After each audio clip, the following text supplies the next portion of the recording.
அடி என்னவளே எந்தன் இதயத்தை தொலைத்து விட்டே.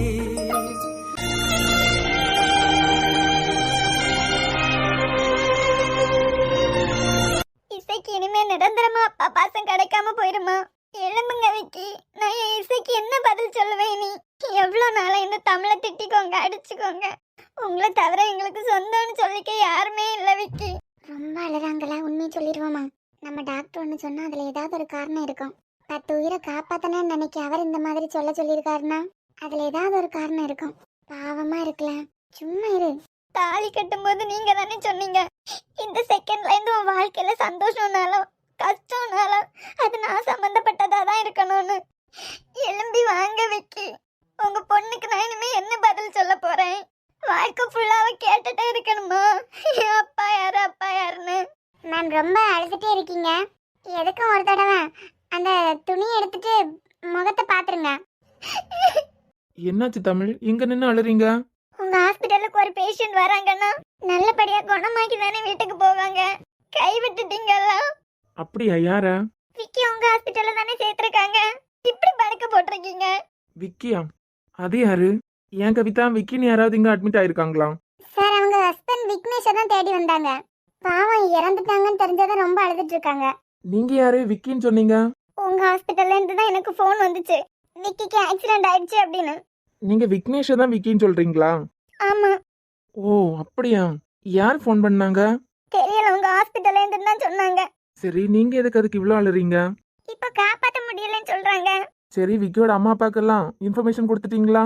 இல்ல அண்ணே, ஃபோன் வந்தா நான் ஹாஸ்பிட்டலுக்கு தான் வரேன். ஓ அப்படியா? சரி தமிழ், நீங்க கிளம்புறீங்களா? நான் என் வீட்டுக்கே ஃபோன் பண்ணி சொல்றேன். இந்த டாக்டர் கண்டியா கூறு கட்டவரு? அந்த பொண்ணு என்னமா அழுது, அந்த பொண்ணுக்கு ஹஸ்பண்ட்னு சொல்லிக்கிட்டு வந்தது, இப்படியே பயம் காட்டுறது?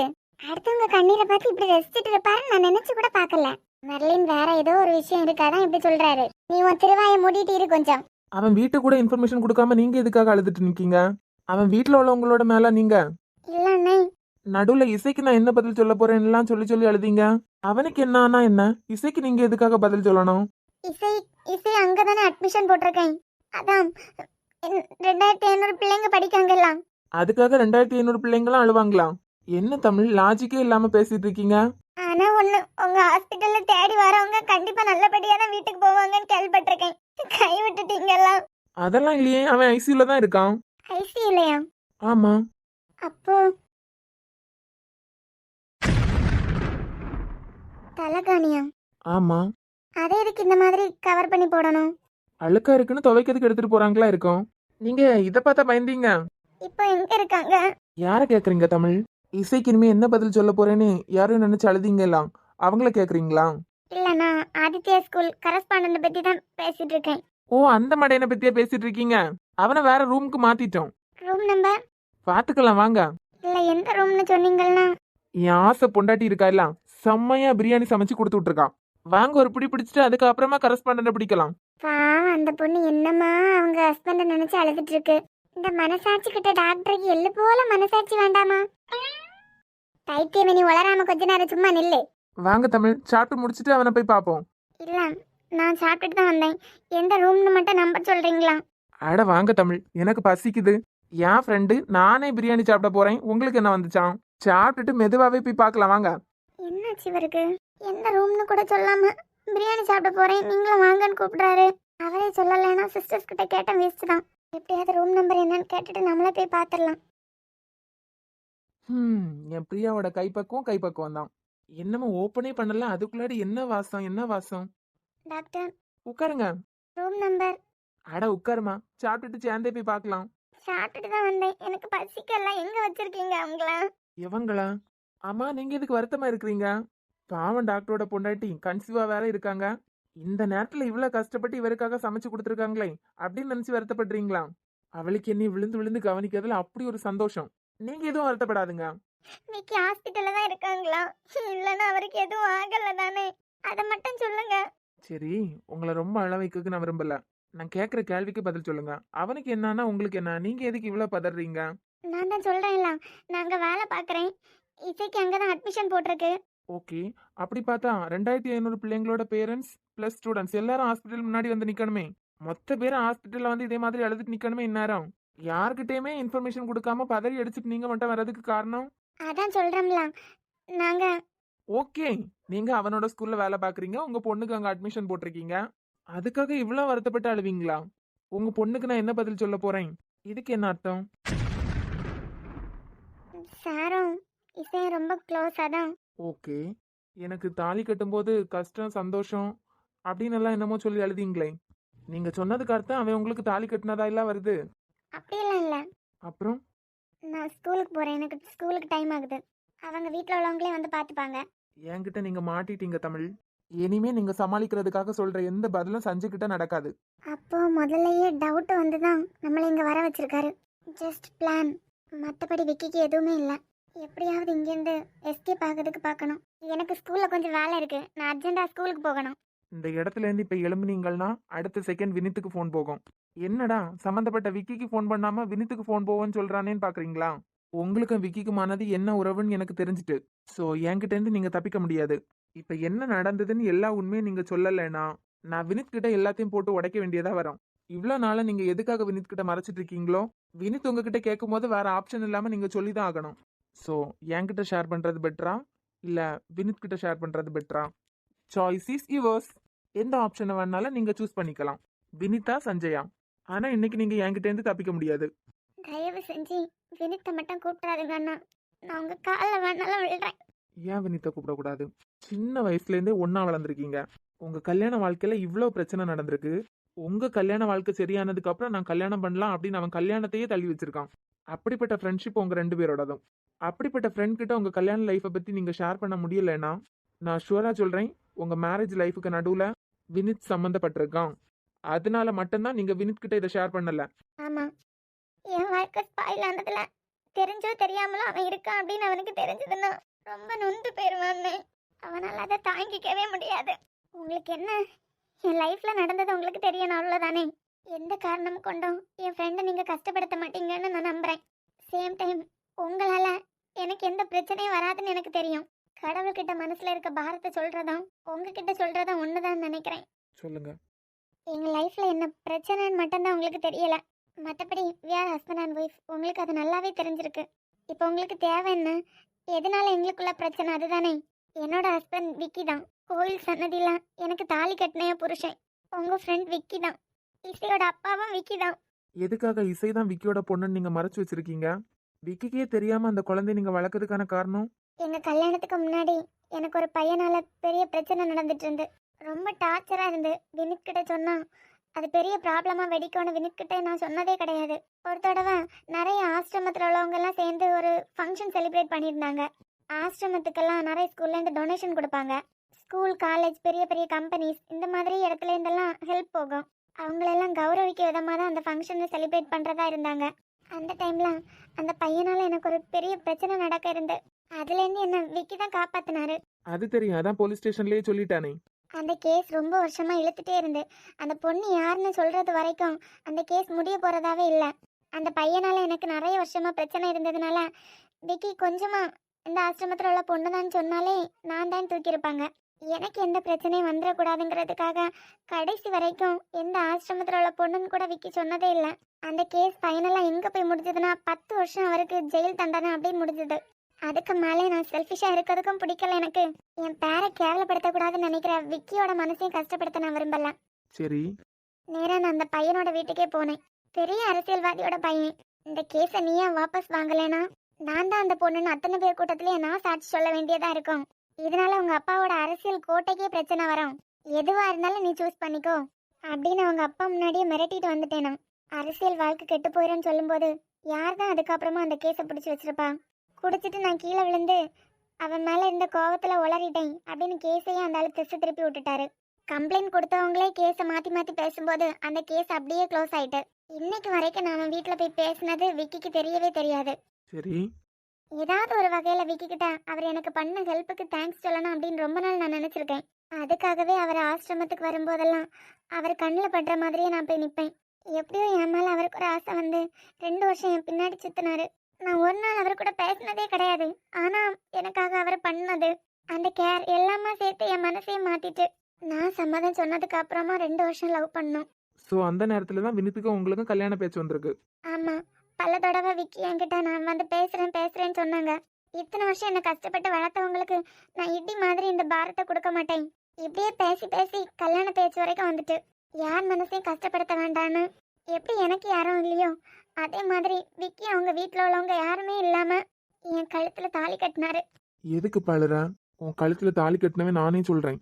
இந்த நிமிஷத்துல இருந்து உன் வாழ்க்கையில நடக்கிற கஷ்டம் சந்தோஷம் எல்லாத்துக்கும் நான் தான் பொறுப்பு. நீ அழுறதா இருந்தாலும் அது என்னாலேயே தான் இருக்கணும். நீ கஷ்டப்படுறதா இருந்தாலும் அது என்னாலேயே தான் இருக்கணும். அந்த நேரத்துல அந்த வார்த்தை அவ்வளோ பெரிய பலமா இருந்தது எனக்கு. ஆனா அவரால் எனக்கு சந்தோஷத்தை விட கஷ்டம் தான் அதிகமா கிடைக்கும்னு நான் நினைச்சு கூட பார்த்ததில்ல. எனக்கு தாலி கட்டும்போது எல்லா சத்தியமும் பண்ணாரு. எத்தனை சத்தியம் பண்ணாரோ எல்லா சத்தியமே காத்துல கரைஞ்ச மாதிரி ஆயிடுச்சு. அழாத தமிழ், நீ அழுறதுக்கு நான் தான் காரணமா இருப்பேன்னு சொல்றேன்ல. வீட்டுல ஏத்துப்பாங்களா விக்கி? இங்க பாரு, அதை பத்தியெல்லாம் என் பொண்டாட்டி நீ கவலைப்படக்கூடாது. ஏத்துக்கிட்டா ஏத்துக்கட்டும், அப்படி இல்லைன்னா நம்மளால வாழ முடியாதா என்ன? எப்படி உனக்கு யாரும் இல்லையோ அதே மாதிரி இந்த செகண்ட்ல எனக்கும் யாரும் இல்ல. அப்படிதான் உன் கழுத்துல நான் தாலி கட்டியிருக்கேன். இனிமே உனக்கு யாரும் இல்ல அப்படிங்கிற கவலையும் உனக்கு வரக்கூடாது.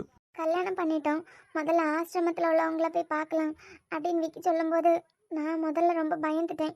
என்னால் அவங்கள ஃபேஸ் பண்ண முடியாதுன்னு அழுததும் முதல்ல நாங்கள் விக்கி வீட்டுக்கு தான் போனோம். அப்போ அங்க என்ன நடந்துச்சு? பயமா இருக்குங்க. கழுத்துல தாலி கட்டினவன் நானே இருக்கும்போது உனக்கு என்ன பயம்? என் கூட வா. நெல்லு விக்கி, என்ன எவையோ கூட்டிட்டு வந்திருக்க வீட்டுக்கு? இல்லையே, எவையோ கூட்டு வரல, என் பொண்டாட்டியை தான் கூட்டு வந்திருக்கேன்.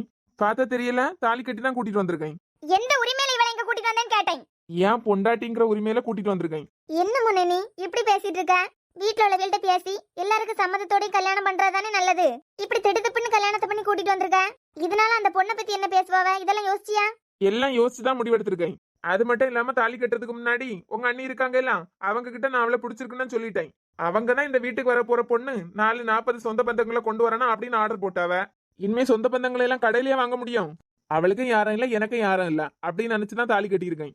அது பிறகு என்னத்துக்கு இப்ப வீட்டுக்கு வந்திருக்க? அப்படியே கூட்டிட்டு போயிருக்க வேண்டியதானே? அவ சந்தோஷத்துக்காக யாருமே இல்லாத மாதிரி தாலி கட்டிட்டேன். பெத்தவங்க நீங்க தானே, அதான் வீட்டுக்கு கூட்டிட்டு வந்தேன். பெத்தவங்கள நாங்க தான், வீடும் உன்னோட வீடு தான். அப்படியா? தேங்க்ஸ். என்ன பார்த்துட்டே நிக்க? ஆரத்தி எடுத்தெல்லாம் உள்ள கூப்பிட மாட்டாவ, நம்மளாதான் போனோம். வா. நான் என்னமா பேசி முடியல விக்கி. பேசுங்க. அவ கழுத்துல கட்டின தாலியை உன் கையால அறுத்து போட்டுட்டு எங்க இருந்து கூட்டிட்டு வந்தியோ அங்கேயே கொண்டு விட்டுட்டு நீ மட்டும் வீட்டுக்குள்ள வா. அறுத்து போட்டுட்டா? இல்ல அறுத்து போடுறதுக்கு தாலி கட்டினேன். அன்னி கொஞ்சம் பொறுமையா இருங்க. அவன் தான் கல்யாணம் பண்ணிட்டாங்களாம். வீட்டுக்குள்ள போய் பேசுவோம். வழியில போறவே வாரவே எல்லாம் பாத்துட்டே போறாவ. என் பையனுக்கு ஆரத்தி எடுக்கிறதுக்கு ஆள் இல்லைன்னு நீ எப்படி சொல்லலாம்? அத்தைக்காரி உயிரோட இருக்கும்போது எப்படி ஆரத்தி எடுக்கிறதுக்கு ஆள் இல்லாம போகும்? இங்க பாரு ஜெயா, இதுல நீ தலை போடாத. இவளை இந்த வீட்டுக்குள்ளாடி என்னைக்குமே நான் அனுமதிக்க முடியாது. என்ன அண்ணி, அவன் தாலி கட்டி கூட்டிட்டு வந்திருக்கான். அவன் முன்னாடி வச்சு இப்படி பேசிட்டு இருக்கீங்க? வீட்டுக்கு முதல்ல வாழ வந்த பொண்ண ஆரத்தி எடுத்து உள்ள கூப்பிடாம கண்ணீரோட வெளியே விட்டுருக்கதா? இங்க பாரு ஜெயா, நான் முதலே சொல்லிட்டேன். என் வீட்டுக்கு வர போற பொண்ணு 4 சொந்த பந்தங்களோட தான் வரணும். நான்லாம் காசு பணம் அது இது வேணும்னு நான் கேட்கலையே. இவ்வளவு பெரிய ஸ்கூலை வச்சு ஆண்டுட்டு இருக்கோம். வெங்கட்ராமுக்கு மூத்த பையன் அனாதை பொண்ணை கல்யாணம் பண்ணி வீட்டுக்கு கூட்டிட்டு வந்துட்டானா அப்படின்னு 4 பேர் 40 விதமா பேசும்போது எங்களுக்கு எல்லாம் கெட்ட பேரு. இப்ப கெட்டின தாலி அவுத்து போட்டுட்டு அவளை கொண்டு விட்டா மட்டும் உங்களுக்கு நல்ல பேரா? அதெல்லாம் எனக்கு தெரியாது ஜெயா. அவளை எங்கிருந்து கொண்டு வந்தானோ அங்கேயே கொண்டு விட்டுட்டு அதுக்கு அப்புறம் அவன் உள்ள போனா போதும். அப்படி இல்லாட்டா அப்படிங்கிற ஆப்ஷன் எல்லாம் நான் உனக்கு வைக்கல. எங்கிருந்து கொண்டு வந்தியோ அங்கேயே அவளை கொண்டு விட்டுட்டு வாணி. சாரி, என்ன நம்பி வந்த பொண்ண நட்டாத்துல விட்டுட்டெல்லாம் என்னால இந்த வீட்டுக்குள்ள வர முடியாது. எப்படி அவளுக்கு இந்த வீட்டுக்குள்ள இடம் இல்லையோ, அவளுக்கு இடம் இல்லாத வீட்டுல எனக்கும் இடம் இல்ல. இங்க பாரு விக்கி, நீ எடுக்கிற இந்த முடிவுக்கு ரொம்பவே வருத்தப்படுவா பாத்துக்கா. எங்க சொல்லு. என்னால உங்களுக்குள்ள சண்டை வேண்டாங்க. நாம கல்யாணம் பண்ணிக்கிட்டது ஆசிரமத்துல யாருக்குமே தெரியாது. இப்படியே கொண்டு விட்டுருங்க. அடிச்சோன்னு வை, பல்லெல்லாம் தெரிச்சிடும். அதுக்கே கல்யாணம் பண்ணணும்? அப்படியெல்லாம் பாதியில விட்டுட்டு போக முடியாது. இப்ப என்ன, வீட்டுல இடம் இல்ல அவ்வளவுதானே? இங்க பாரு விக்கி, அவிய கோவத்துல ஏதோ சொல்லிட்டு இருக்காவ. எதுவா இருந்தாலும் அண்ணன் வந்ததுக்கு பிறகு பேசி முடிக்கலாம். இப்ப நீ வீட்டுக்குள்ள கூட்டிட்டு போ. இப்படி ஒரு வீட்டுல நான் இருக்கதா? அவளை கொண்டு விட்டுட்டு வீட்டுக்குள்ள போன்னு சொன்னேன். வீதியிலே விட்டுட்டு வான்னு சொல்லலாம். எங்க இருந்து கூட்டிட்டு வந்தியோ அங்கேயே கொண்டு விடு. முடியாது. அவளுக்கு இடம் இல்லாத வீட்டுல எனக்கு இடம் இல்லைன்னு நான் வச்சுக்கிறேன். அப்படியா? அப்ப நான் இன்னொன்னு கேட்டுக்கா. அந்த ஸ்கூல்ல நீ என்னவா இருந்து நடத்திட்டு இருக்குதியோ அதை அப்படியே பாத்துக்கா. மாசம் மாசம் உனக்கு எல்லா ஸ்டாஃபுக்கும் வர மாதிரி சம்பளம் வரும். அதை தவிர அந்த ஸ்கூலுக்கு நீ முதலாளியாவோ எதுவுமே கிடையாது. கடைசி வரைக்கும் ஏவோ தான். எது? நான் என்ன அதை நம்பிட்டா இருக்கேன்? இப்ப சொல்றேன், இந்த செகண்ட்ல இருந்து எனக்கு அந்த ஸ்கூலுக்கு எந்த சம்பந்தமும் கிடையாது. ஏன் பொண்டாட்டியை என்ன வேலைக்கு போய் எப்படி காப்பாத்தானேன்னு எனக்கு தெரியும். ஆசிரமத்திலே வளர்ந்த பொண்ணு இவனை கல்யாணம் பண்ணி பணக்கார வாழ்க்கை வாழணும்னு ஏதாவது ஆசைப்பட்டு இருக்குதியா? வாழ்ந்தா பெரிய வீட்டுல தான் வாழுவேன் அப்படின்னு ஏதாவது உனக்கு ஆசை இருக்கா? அப்புறம் என்ன எப்படி காப்பாத்தனேன்னு எனக்கு தெரியும், நீ வாயும் கூட. இப்படி ஒரு பதில் ஒரு புருஷன் வாயிலேருந்து வரும்போது எவ்வளோ சந்தோஷப்பட்டிருப்பேன்னு தெரியுமா உங்களுக்கு? எனக்காக எல்லாரையும் எடுத்தெறிஞ்சிட்டு கல்யாணம் பண்ணாரு. யாருமே வேண்டான்னு எனக்காக வீட்டை விட்டு வெளியே வந்தவர் ராமநாட்டன் தான் எனக்கு தெரிஞ்சாரு. அப்புறம் விக்கியோட ஃப்ரெண்டு மூலமா வாடகைக்கு வேற வீடு எடுத்து வாடகை வீட்டில் இருந்துட்டோம். ஜெயாம்மா மூலமா. ஜெயாமானா அனோட அம்மா தானே? ஸ்ரீயாஸ் இன்ஜினியரிங் காலேஜ்ல கூட வேலை பார்க்கறாங்க. விக்கியோட அத்தை. அவங்க மட்டும்தான் 2 மாசமா எங்க கூட பேசிட்டு இருந்தாங்க. அப்பப்ப வீட்டுக்கு வருவாங்க, ஃபோன் பண்ணி டெய்லி பேசுவாங்க.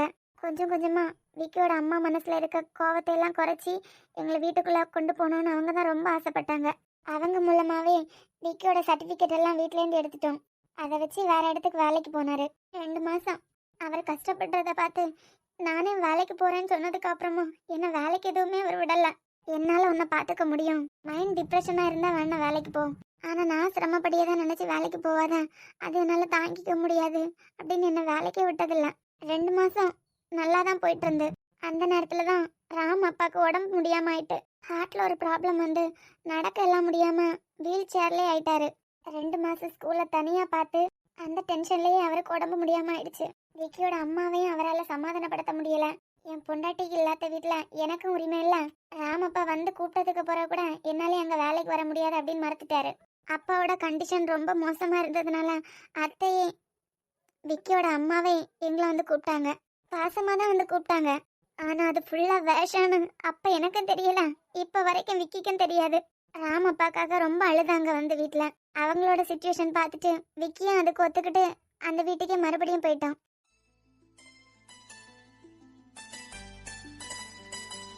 வாமா.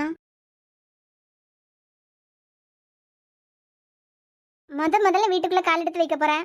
சந்தோஷமா சிரிச்ச முகத்தோட வலது கால் எடுத்து வச்சு உள்ள போமா. வாங்க அண்ணி. என்ன மோனே இன்னமும் பார்த்துட்டே நிக்க? எல்லாரும் சிரிச்ச முகத்தோட வான் கூப்பிட்டா நல்லா இருக்கும்.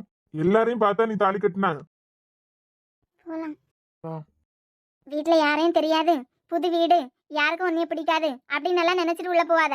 என் பிள்ளை மாதிரி தான் விக்கிய வளர்த்தேன். அவனுக்கு அத்தை முறை, உனக்கு எப்படி கூப்பிடணுமோ அப்படி கூப்பிட்டுக்கான். சரி ஜெயம்மா. அனு எப்படியோ அதே மாதிரி தான் எனக்கு நீயும். எனக்கு ஒரு அம்மா இருந்தா எப்படி இருந்திருப்பாங்களோ அதே மாதிரி தான் ஜெயம்மா எனக்கு. நான் அந்த வீட்டுக்கு போனதுலேருந்து நான் அந்த வீட்டிலேருந்து வாரது வரைக்கும் என் கூடவே இருந்தது ஜெயம்மாவும் துளசி அம்மாவும் தான். துளசிங்கிறது வேலை செய்ய வர அம்மா. ஓ, எல்லாம் நல்லா தான் போயிட்டு இருந்து. மருமகளை மகளா பார்க்காம மகளா பார்க்குற மாமனார், கொஞ்சமா பாசம் காட்டினாலும் அம்மா இடத்துல வச்சு பார்க்குற கொழுந்தனார், எல்லாருமே நல்லா தான் பார்த்துக்கிட்டாங்க. விடுங்க விக்கி, முடிஞ்சா போயேன். அம்மா. விடுங்க, ஆதி கூப்பிடுறான். அவன் என்ன லூசா இந்த நேரத்துல நம்மள டிஸ்டர்ப் பண்றதுக்கு? அதெல்லாம் துளசியம்மா பாத்துப்பாங்க, நீ என்னை பாத்துக்கிட்டா போதும். விடுங்க ஆதி. துளசி அம்மா. ரொம்ப நேரமா கூப்பிட்டுட்டே இருக்கா, நான் போய் டோர் ஓபன் பண்ணி விட்டுட்டு வரேன். சொன்ன கேட்கவா போறேன்?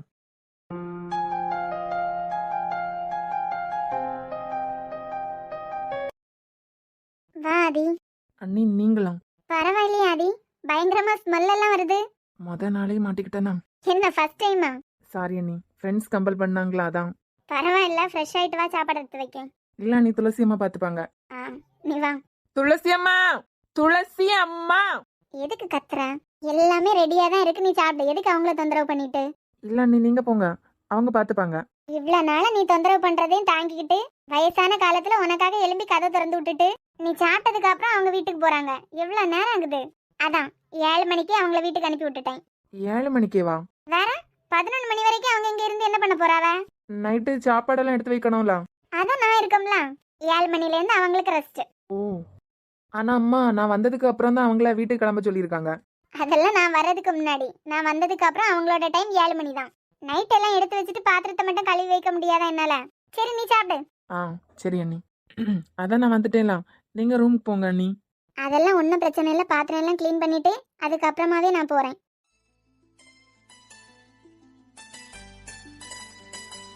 போதா அண்ணி, சாப்பிட்டுட்டேன். சாப்பிட்டுட்டியா? ஆமா அண்ணி, நான் வரேன். இரு ஒரு நிமிஷம். இனிமே துளசி அம்மா 7 மணிக்கு வீட்டுக்கு போயிடுவாங்க. 9:30க்கு வீட்டோட கதவு பூட்டப்படும். அண்ணி இல்லடா, நீ எப்ப வந்தாலும் நான் கதவு திறந்து விட்டுருவேன். சொல்றேன், அவங்க இருக்க மாட்டாங்க. 7 மணிக்கு அவங்க போயிடுவாங்க. 8 மணி ஆனா எல்லாரும் சாப்பிட்ற இடத்துல வருவாங்க. எல்லாரும் சாப்பிட்டு முடிச்சதுக்கு அப்புறம் நானும் கிளீனிங் வேலையெல்லாம் முடிச்சுட்டு எங்க ரூமுக்கு போயிடுவேன். அதுக்கப்புறம் நீ எப்ப வந்தாலும் ஓகே தான் எனக்கு. வேற யாரும் வர மாட்டாங்க, நான் தான் வந்து கதவு திறந்து விடுவேன். நீ சாப்பிட்டதுக்கு அப்புறம் எல்லாம் கிளீன் பண்ணி வச்சுட்டு நான் ரூமுக்கு போயிடலாம், ஒன்றும் பிரச்சனை இல்லை. ஓ, இதுக்கு பாரு தான் சாப்பாடு போட்டுட்டு அப்ப வைக்கிறதா. சரி ஹரி, நீ உன் ரூமுக்கு போ. நானே எல்லாம் க்ளீன் பண்ணிட்டு வேலையை முடிச்சுட்டு தூங்க போறேன். சாரி அண்ணி. எதுக்குமா? இல்ல லேட்டா வந்து தொல்லை பண்ணிட்டேன்ல. நாளையில இருந்து 7 மணிக்கு முன்னாடி வீட்ல இருப்பேன். ஐயையோ, மாத்திக்க சொல்லலடா. எப்ப வந்தாலும் எனக்கு சம்மதம் சொன்னேன். 6:55 ஆனா வீட்ல இருப்பேன். ஓகே. நல்லாவே தெரியுது 7 மணிக்கு முன்னாடி வீட்ல இருக்கணும்னு ஆர்டர் போடுறாங்கன்னு. அண்ணி சொல்லுக்கு மறுபேச்சு உண்டா? நாளையில இருந்து 7 மணிக்கு முன்னாடி வீட்ல இருக்க வேண்டியதுதான். இப்படியே கொஞ்ச நாள் போயிட்டு இருக்கும்போது தான் திடீர்னு எனக்கு மயக்கம் வந்துச்சு. துளசி அம்மா தான் கையை பிடிச்சி பார்த்துட்டு கன்சீவா இருக்கதா சொன்னாங்க. அதே நேரத்துல விக்கி எவ்வளவு சந்தோஷமா இருந்தாருன்னு வார்த்தையால சொல்லவே முடியாது. அதே இது பிறக்க போறது பெண் குழந்தைன்னு தெரிஞ்சதான் அவரோட ஃப்ரெண்ட்ஸுக்கெல்லாம் அப்பவே பார்ட்டி ட்ரீட்னு வச்சாரு. அவ்வளோ சந்தோஷமா இருந்தாரு. ஒரு வேலை என்ன பார்க்க விடாம தாங்குன்னு தாங்குனாங்க. நான் பிரெக்னெண்டா இருக்கேன்னு தெரிஞ்ச நாளையிலேருந்து ஜெயம்மா இங்கே வந்துட்டாங்க. என்ன அம்மா ஸ்தானத்துல இருந்து என்னைய பார்த்துக்கிறதுக்கு. திடீர்னு ஒரு நாள் நானும் விக்கியும் ஷாப்பிங் பண்றதுக்காக கடைக்கு போயிருந்தோம். எதிர்பார்க்காம வினித்தை நான் பார்க்க வேண்டியதா இருந்து. நான் யாரை கல்யாணம் பண்ணியிருக்கேன் எதுவுமே சொல்லவே இல்லை. சொன்னா விக்கிக்கு ஆசிரமத்தில் இருக்க நல்ல பேரை கெட்டு போயிடும் அப்படின்னு. ஆனால் அவனோட மொபைல் நம்பர் நான் வாங்கிட்டேன். வாங்கினதுக்கு அப்புறமா 2-3 நாள் அவன்கிட்ட ஃபோன் பேசவே இல்லை. விக்கி கிட்டேயும் அவனை பார்த்த விஷயத்த ஷேர் பண்ண மறந்துட்டேன். ஏன்னா நாங்கள் அவ்வளோ சந்தோஷத்தில் இருந்தோம். 4 நாள் தாண்டினதுக்கு அப்புறம் தான் வினித் கிட்டே இந்த நம்பர் வாங்கினதே ஞாபகம் வந்துச்சு. நானாக தான் வினித்துக்கு ஃபோன் பண்ணேன். ஹலோன்னு தான் கேட்டான். அந்த சவுண்டே அழுத சவுண்டாக தான் இருந்துச்சு. ஆசிரமத்தில் அம்மாவுக்கு உடம்பு சரியில்லை, யாருமே இல்லை தமிழ்னு அழுதான். எனக்கு என்ன பண்ணுறதுனே தெரியாமல் ஆட்டோ பிடிச்சி ஆசிரமத்துக்கு போயிட்டேன். நானும் வினித்துமா தான் அம்மாவை ஹாஸ்பிட்டல் அட்மிட் பண்ணோம். வீடு அங்கே நானே கொண்டு விடுறேன்னு சொன்னதுக்கு அப்புறமும் வேண்டாம் பஸ் ஸ்டாப்பில் விட்டா போதான்னு சொன்னதுனால அவனே கொண்டு வந்து விட்டான். அப்போ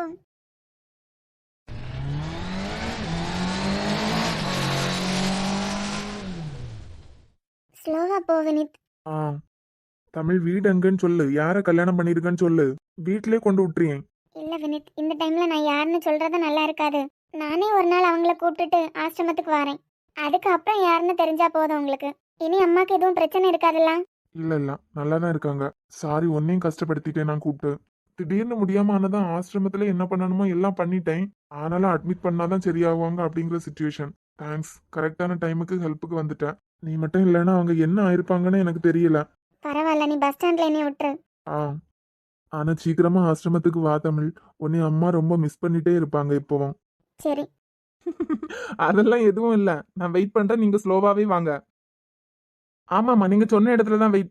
ஒரு நிமிஷம்.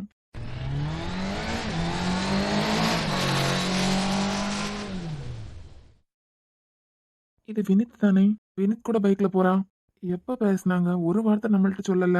சரி, மறந்துருப்பாளா இருக்கும். சார் சொல்லுங்க. இல்ல சிக்னல் ப்ராப்ளம், ஒழுங்கா கேட்கல. ஆமாமா, 4 மாசம் ட்ரீட் தானே சார், வச்சுட்டா போச்சு. பஸ் ஸ்டாண்ட்ல இருந்து ஆட்டோ பிடிச்சி வீட்டுக்கு அனுப்பி விட்டான். சத்தியமா வினித்துக்கு நான் யாரை கல்யாணம் பண்ணியிருக்கேன், என் லைஃப்ல என்ன நடக்குது எதுவுமே தெரியாது. நாங்க பேசிக்கிட்டது அந்த 2 நாள் தான்.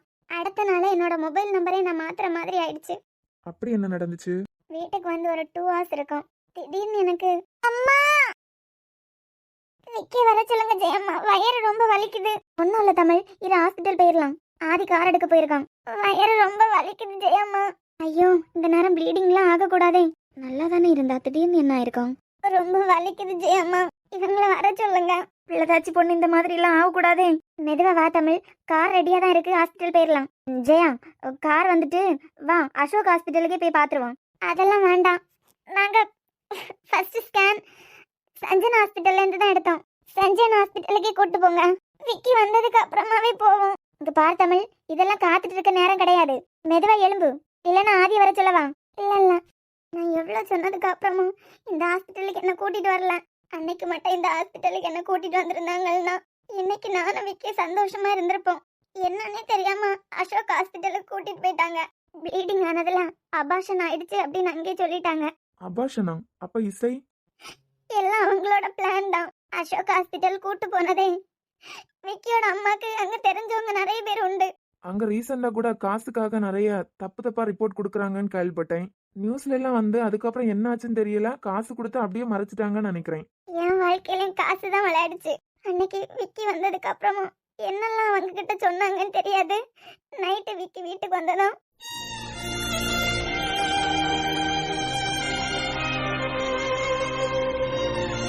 அப்படி பார்க்காதுங்க விக்கி. எப்படி பார்க்காதுங்க? அம்மா, அவனு கூட எப்ப பேச ஆரம்பிச்ச நீ? அப்ப எனக்கே தெரியாம அவனு கூட நீ கான்டாக்ட்ல தான் இருந்திருக்க. இவ்வளவு நாள் ஆனதுக்கு அப்புறம் என்கிட்ட ஒரு வார்த்தை சொல்லாம உங்க பழைய காதல கண்டினியூ பண்ணிட்டே இருந்திருக்க. உங்க ஆசைக்காக என் குழந்தைய கொன்னுட்டு நீங்க உல்லாசமா சுத்திட்டு இருந்திருக்கீங்க, அப்படித்தானே? போதும் விக்கி, இதுக்கு மேல ஒரு வார்த்தை சொல்லாதுங்க, நான் தாங்கிக்க மாட்டேன். நான் என்ன பொய்யா சொல்ல நீ தாங்கிக்காம இருக்கிறதுக்கு? என்ன அழகா ஒன்னா அவன் கூட சுத்திட்டு வரேன். ஆமா, எவ்வளவு நாளா இப்படி எனக்கு தெரியாம சுத்திட்டு இருக்க தமிழ்? ஒரு வார்த்தை சொல்லியிருந்தேன்னா நானே அவன் கூட அனுப்பி விட்டுருப்பேன்ல. வேண்டாம் விக்கி, நீங்க பேசுறதுல வேற அர்த்தம் வருது. எல்லா அர்த்தத்துல என்ன சொல்றேன்? ஏன் சுத்திட்டு குழந்தைய கொண்டுட்டு வரும்போது உனக்கு வேற அர்த்தம் எல்லாம் தெரியலையா? எப்படி நடு ரோட்ல 2 பேரும் ஒன்னா போயிட்டு இருக்குதியா? அப்பனா அங்கிருந்து வந்த நாளையில இருந்தே அவன் கூட கான்டாக்ட்ல தான் நீ இருந்திருக்க. உனக்கெல்லாம் வெக்கமா இல்லையா? இப்படி ஊர் சுத்ததுக்காண்டி ஒரு குழந்தைய அழிச்சிட்டு வந்திருக்க. வேண்டாம் விக்கி, நடந்த ஆக்சிடென்ட் என்ன கஷ்டப்படுத்தி இருக்கு. உடம்பாலே மனசாலே நானும் கஷ்டப்பட்டுட்டு தான் இருக்கேன். சுத்தும் போது உனக்கு எந்த கஷ்டமா வரலையா? சீ, உன்னையில பாக்கிறதுக்கே எரிச்சலா வருது. இந்த குழந்தை இல்லைன்னா வேற குழந்தை நம்மளால முடியும், நான்ல முடியாதுன்னு சொல்லலையே. ஆனா இப்படி பொறுப்பு இல்லாம அவன் கூட நல்ல ஊரை சுத்திட்டு வந்து கொண்டுட்டு நிக்கலாம். கொலகாரி. வேண்டாம் விக்கி, நீங்க கோவத்துல லிமிட்டை மீறி பேசிட்டு இருக்கீங்க. சீ, உன்னையெல்லாம் பாக்கிறதுக்கே அருவருப்பா இருக்கு. விக்கி, போடி. வீட்ல எப்பவும் இதுதான் நடந்துட்டே இருந்தது. என்ன பார்க்கும் போதெல்லாம் நடத்த கெட்டவானும் வினித் கூட ஊரை சுத்துறதுக்காக தான் அபாஷன் பண்ணணும் வார்த்தையை கொட்டிட்டே இருந்தாரு. 2 நாள் தாண்டி மறுபடியும் வயிறு வலிக்குதுன்னு உங்க ஹாஸ்பிட்டலுக்கே நான் வந்தேன். இங்கேயும் நீங்க வந்தது எனக்கு தெரியாது. வந்ததுக்கு அப்புறம் தான் தெரியும், இந்த ஹாஸ்பிட்டலோட எம்டி நீங்களா இருந்தாலும் பெர்மனண்டா நீங்க இங்க செட்டில் ஆனதுக்கு அப்புறம் தான் டெய்லி வர்றதா சொன்னாங்க. நீங்க அப்போ அமெரிக்கால இருந்தீங்க. ஆமா, நான் எப்போவாதான் ஊருக்கு வருவேன். வரும்போது இங்கேயும் பார்த்துருப்பேன். ஆனா ஸ்மெயிலா டாக்டர் இங்க தானே இருந்திருப்பாங்க. ஆமா, நான் உங்களை தான் வந்து பார்த்தேன். அப்போதான் என்ன டாக்டர் சொல்றீங்க? உண்மையதான் தமிழ் சொல்றேன். உங்களுக்கு அபாஷன் ஆயிடுச்சுன்னு எந்த ஹாஸ்பிட்டல்ல ரிப்போர்ட் கொடுத்தாங்க? நிஜமாவே எனக்கு அபாஷன் ஆகலையா? ஐயோ, அதெல்லாம் ஒன்றும் இல்லை, ஸ்கேன் எடுத்தே பார்த்துட்டேன். பேபியோட ஹார்ட் பீட் நல்லா தான் இருக்கு. இல்லை டாக்டர், ஆனால் ப்ளீடிங் ப்ராப்ளம் எல்லாம் நிறைய பேருக்கு நார்மலாகவே இருக்கிறது தான். உங்களை மாதிரி நிறைய பேர் பயத்தோட இங்கே வரதான் செய்கிறாங்க. கன்சீவ் டைமில் ப்ளீடிங் ஆபத்தானது இல்லைன்னு நான் சொல்ல முடியாது, ஆபத்து தான். ஆனால் பேபியோட ஹார்ட் பீட் எல்லாம் நல்லா தான் இருக்கு. எனக்கு புரியல டாக்டர், அப்புறம் எப்படி? இங்கே பாருங்க தமிழ், உங்களுக்கு புரியுற மாதிரி சொல்லணும்னா கன்சீவ் ஆன ஃபர்ஸ்ட் 3 மந்த்ல தான் கரு யூட்ரஸ்குள்ளாடி நல்லா இம்ப்ளான்ட் ஆகும். அந்த டைம்ல மைல்டு ப்ளீடிங் எல்லாம் நார்மல் தான். இது நிறைய பேருக்கு இருக்க ஒரு விஷயம் தான். உங்களுக்கு நான் ஸ்கேன் எடுத்தே பார்த்துட்டேன், எல்லாமே நார்மலா தான் இருக்கு.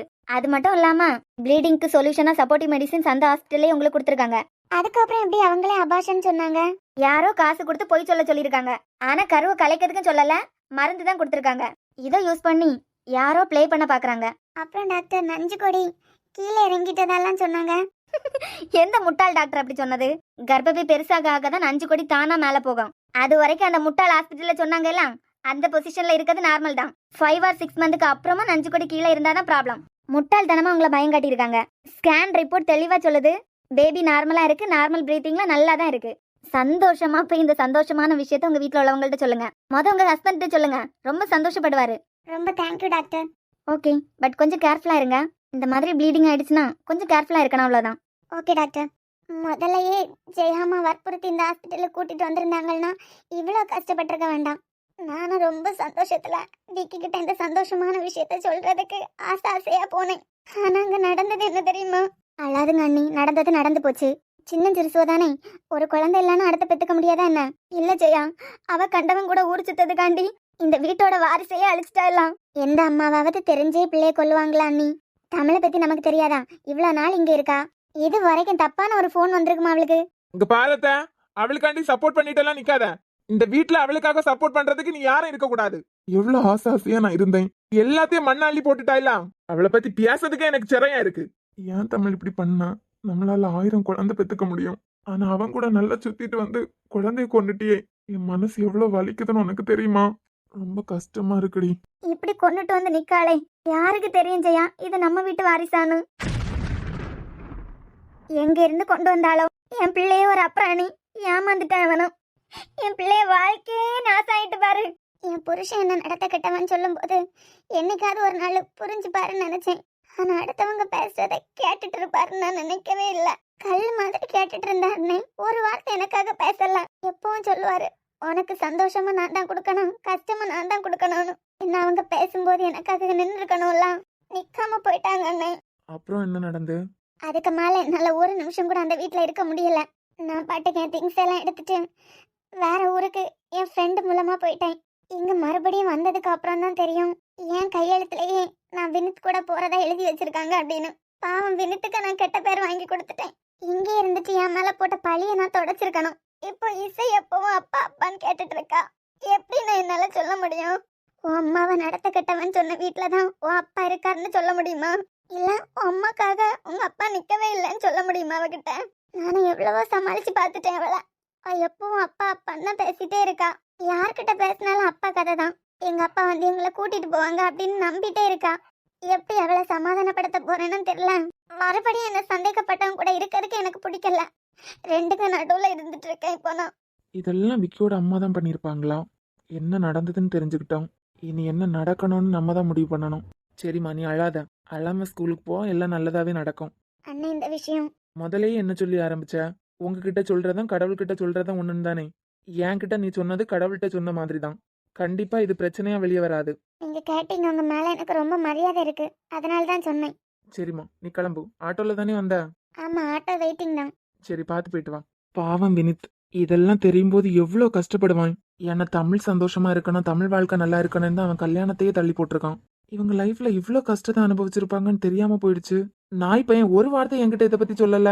ஆனா விக்கி, நீ பண்ணுன தப்பு உனக்கு தெரியும் போது ரொம்ப வருத்தப்பட போற. என்னடா ரொம்ப ஏதோ யோசனையா இருக்க போல. டேய் ஒன்னதான். நீ எப்ப வந்த? ஜஸ்ட் நவ் ரவுண்ட்ஸ் போயிட்டு இப்பதான் வரேன். இங்க இருந்து யாராவது வெளியே போனதை பாத்தியா? யார் போனா? இல்ல மெர்லினோ கவிதாவோ என்னமோ வந்தாங்க. சாப்பிடலான்னு சாப்பாடு எடுத்தேன். யார் வந்துட்டு போனான்னு ஞாபகம் இல்ல.